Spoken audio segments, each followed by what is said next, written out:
Just a quick opening statement. I can't say it enough, just thanking the fans. It was impressive. I can't say that I'm necessarily surprised, but at 11 a.m., it was a great feel in that stadium, and our players appreciate it. It was a great atmosphere, and, obviously a super build-up to Thursday night. I'm sure that place will be electric. We're looking forward to that. Everybody download their tickets, get ready to go. And we want everybody in there nice and early. It's a national TV game. We'll have tons of prospects watching, and we want to make sure we showcase and put our best foot forward, obviously. Questions? This is probably the best offense that you guys faced this year. What are the challenges in going up against a group like this? Yeah, they've got multiple threats. They've got a solid veteran offensive line, 4 or 5 starters back, good size. They've got 2 talented backs, 3 talented receivers, got a solid tight end, and now they've got a quarterback that can, run the show, run the offense, and make the throws. So I think they're very, just well-balanced, and there's really not a weakness in their offensive unit. Asked you about, after the game, about Caleb Smith. Any further update on him? It looked like he was kind of holding his collarbone after the play. Yeah, I would say this. Caleb, to me, yesterday looked much better than he did last Sunday. So, to me, that was a real positive. You kind of feel it seems like he's had something every single game that he's battling through. How hard has that been for him? Yeah, that's difficult. He's a little bit frustrated. But, guys like Caleb that give their body up and play so hard every snap, they get banged up. Man, I love that about him. He's one of those guys. He's kind of a throwback. And but as I said, I think he looked better yesterday than he did a week ago. So I'm encouraged. Let's go back there to David and then Aaron. Hey, Brent, you touched upon this a little bit on Saturday. In some ways, this is a big deal. You mentioned recruiting and national television audience, but also at the same time, how do you tell your team don't make this more than what it needs to be? Yeah, they can be caught up a little bit on Thursday night, to be emotional and in the moment. I get it. But, what's most important to me is that we maximize each day of preparation. And you can't let your emotions get out in front of that. We've got to be focused on the task at hand, and that's having a great, what is this week, a Tuesday practice today. So, it's about them being focused and thinking about the right things, having their feet, in the right place. It's tough, right? They're 18 to 22-year-olds, and they get caught up in the moment, and, it's all over social media. It's all over campus and the community, and, everybody talking about Thursday night, and I want them thinking about Monday's practice. Quick follow-up, because you mentioned how this is technically Tuesday, so how do you kind of condense what effects does obviously a short week have on you guys in preparation? Yeah, we've minimized the amount of time that we'll be at practice. We've minimized the intensity of practice in places, and kind of combined multiple days into one. So quite a bit of planning and adjustments made to the week schedule. Front row, Aaron. Brent, I asked you about the tackling after BC, and you said it's kind of a lost art and a big emphasis. On a more micro level, I mean, if you look at PFF grades, I know they're a grain of salt, but it looks like guys like Connor, I mean, a lot of your defensive backs, Breon Murray, are getting the highest grades on that side of the ball. Is that what you're seeing, too, that your defensive secondary is doing a fine job on the tackling front? I would imagine that's going to be big in this game. It's just in space, making sure you make the Yeah, that's going to be important. You have to emphasize it each and every week. And the staff's doing a great job of coaching and teaching it the right way. And it's consistent. And we're tracking, attacking, and I think it's challenging these days. You just don't do enough of it. They don't come to college, enough of them anymore, knowing how to tackle. The high school level's dealing with concussion protocols and everything else like we are, and they just they don't do it as much. How important is just the simple act of flowing to the ball from away from the ball? On nights like this, where the first guy might not make the tackle, and I don't know how you grade that when you're watching film and you give bonuses to kids who come from out of nowhere where it looks like they don't have any Yeah, time. you absolutely want to reward the great effort, and we have to play hard all 11. You know, we do what's called a hunt grade each and every week, and we have to feel like the defensive unit is swarming to the football, and there's really zero tolerance. You know, you're given a minus, you know, for anything that's not a true react and drive, and you know, things happen around the ball, right? Missed tackles, fumble scoops, tipped balls. I mean, things happen around the ball, and you don't know if you know what play that's going to occur on. So you got to rally to it each and every snap, and you know, make sure that one time the ball does pop out or there's an opportunity for you, you're there to make it. Otherwise, it's a missed opportunity. Andrew? You're 2-0 at home right now. How important is it for you guys to take advantage of those 6 home games you have each year? Yeah, honestly, I mean, again, we're about being 1-0. I think whether that's home or away, our approach is the same.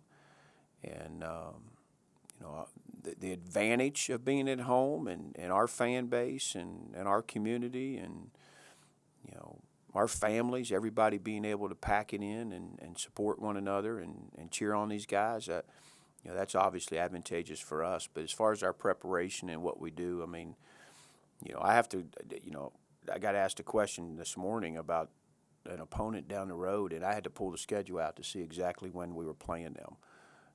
And that may seem extreme, but, you know, if the head coach is looking ahead, you know, if that's not what we want for our guys, that's certainly, it can't come from me any other way than trying to be 1-0 this week.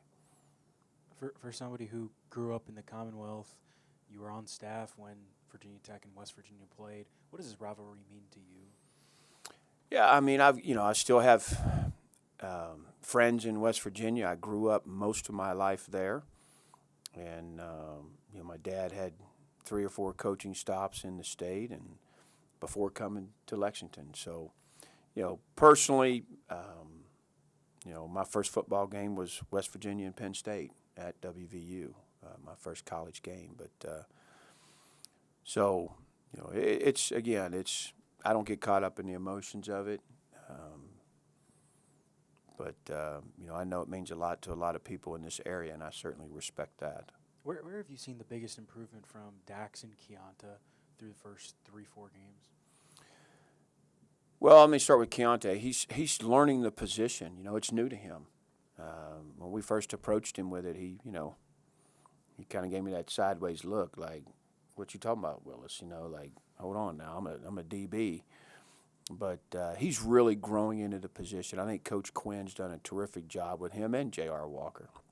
And those 2 guys have safety qualities, but, you know, have had to learn to be linebackers at the same time. And, you know, he's that spot's a big part of what we do.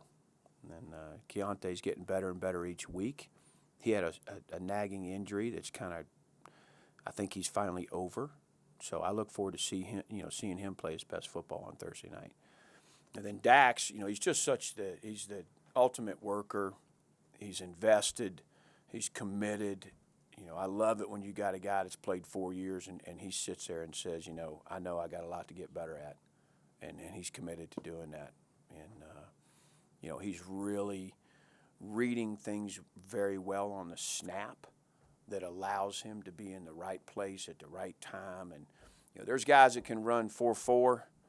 And there's guys that run 4.7 and they can get to the same place at the same time because of their reads and awareness and anticipation. And Dax is maximizing all of that. You said after the game you saw the offense on schedule more in this game. Still only 27 points in that one.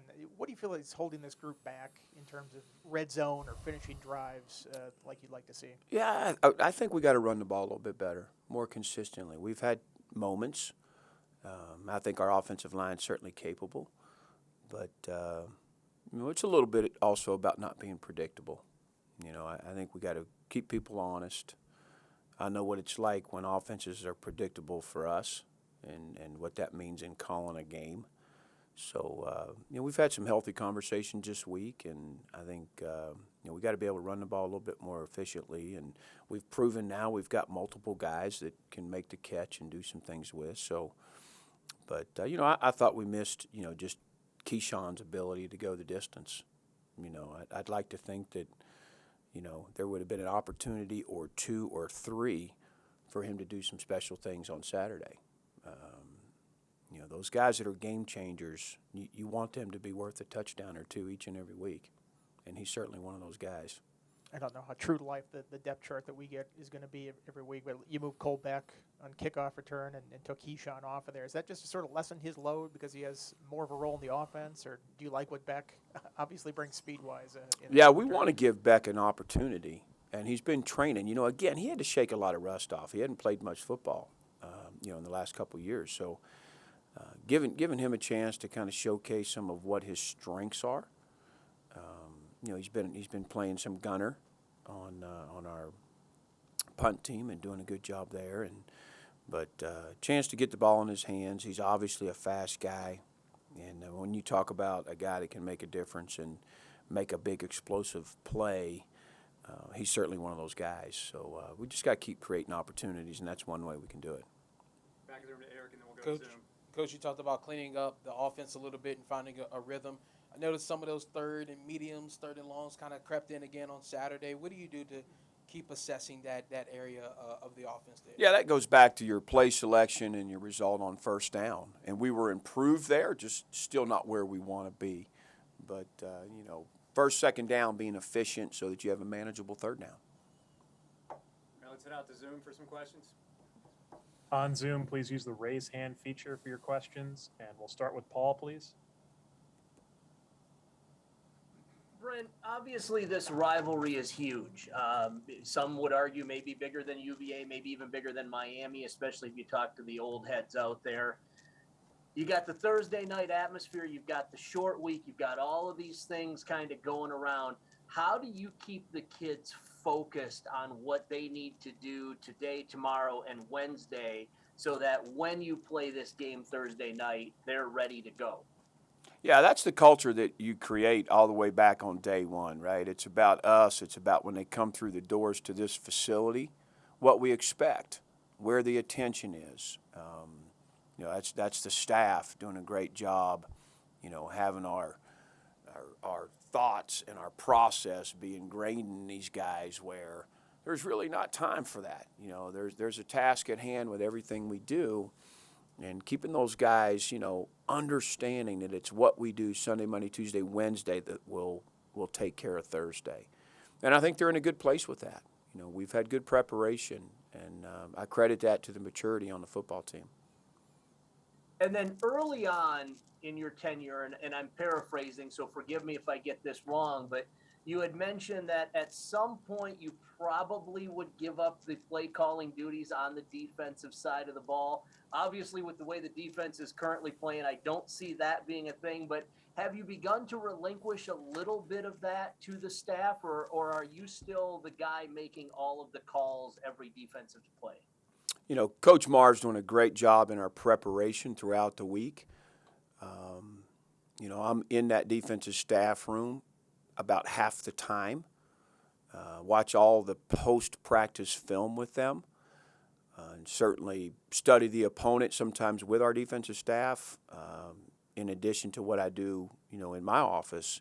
But Chris and I share notes a lot, share thoughts a lot on the preparation. And then, Chris called some of those series towards the end of the game. I thought it was a great opportunity to do that. We talked about it ahead of time. Looking back, I don't know if it was really fair. We were rolling a bunch of guys in and giving some guys opportunity to get better, and that's where he got his play calling in. So I think I did him a disservice. But Chris is doing a phenomenal job, and I'm super excited about the direction the defense can go with Chris. So we're going to keep bringing that along. Thanks, Coach. Good luck to you, please. Brent, what were your impressions in 95 and 96 of the Tech West Virginia rivalry, especially 96 there in November at Lane Stadium with Big East title, implications and both of y'all in the top 25. Yeah, that was a fist fight. And I think we had gone up there the year before and played them pretty well, maybe blanked them. And, came back to our place with a lot on the line. And, it was a fist fight, just like we thought it would be. And, it was good play on both sides. And, so, they're like-minded institutions in a lot of ways, right? Just the football programs, the schools, there's so many folks, kind of like what I hear all the time with Penn State, right? We're just in close enough proximity. You got a brother that went to West Virginia and a sister goes to Tech, or my mom went to West Virginia and my son goes to Tech, or there's just a lot of relationships that cross over. So it makes for an interesting matchup for sure. And then Grant, after a rough start against Old Dominion, has been efficient the last 2 weeks, no turnovers from the offense. Is he just being smarter with where he goes with the football? I just think he had a couple of, bad throws against Old Dominion.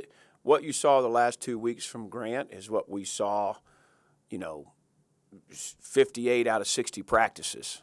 I mean, that's who he's been to us, and that's what we expect from him. But yeah, great game to build off of. I think he's getting better each week, and I think the sky's the limit for Grant. 2 more on Zoom. Can we go to Mike Barber, please? Hey, Brent, you kind of touched on this earlier, but you do have some more guys establishing themselves at the wide receiver position. How do you feel about the depth there and the options you have? Yeah, again, I think they got to continue to trend that way. I use that word often enough. I mean, somebody starts trending and you're feeling a little better about it, but they still have to go prove it. And one game's not enough for me. It's something to build on. You do it 3, 4, 5 weeks in a row, you're going to say, okay, I know what we can get now. This is who this guy's become. This is what we can expect. And right now they've got us excited, and they're trending in the right direction. And my challenge to them is, to keep investing and keep working, and let's take the next step. As a defensive guy, in terms of preparation, how many games does a receiver have to put on film before you start paying attention to him? It depends what those plays look like. I mean, we certainly always talk. Do we need to double cover? What's the matchup?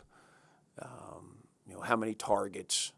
Where are they happening on the field? I mean, but what I like is I think, it just shows our ability to spread the ball around.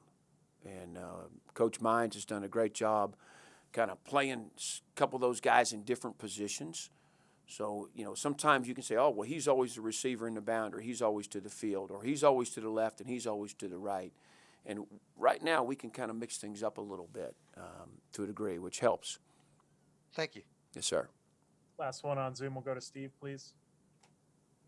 Right. Coach, going back to the West Virginia game, since you became head coach and you meet up with former players, fans, how often has this game come up in conversation with them when you meet up with them? Well, I mean, there's obviously connections, and for me, their defensive line coach was just a fantastic grad assistant for me at Penn State, Andrew Jackson. So I'm very happy to see the success he's having. We helped him get that job. And then Jeff Kuntz, their linebacker coach, is a longtime family friend. His dad was a longtime junior college coach in the South. And so some ties there with their staff. But, certainly a lot of friends that I went to elementary and junior high school with, are West Virginia people, and they go every week. And so, the Facebook messages are blowing up right now about the game. But, it's a big game for both communities.